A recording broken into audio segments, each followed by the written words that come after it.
个3校的教学，也可以去发现到每一个老师可以就他自己的专长面，提供给他校的老师跟同学同时一个学习增长的机会。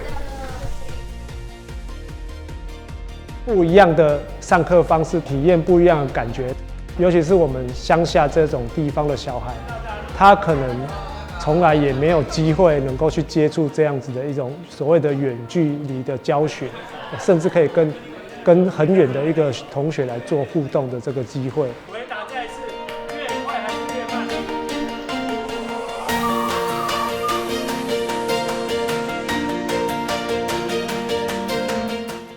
有趣的地方是我可以跟桃园国中还有阿联国中那边做互动，而且我还跟他尬舞，很好笑。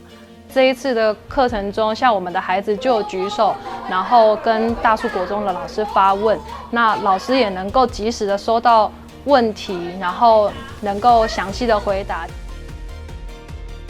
有时候我们就是希望带学生走出教室外，那这样子远距的教学其实就是一个非常好的一个方式。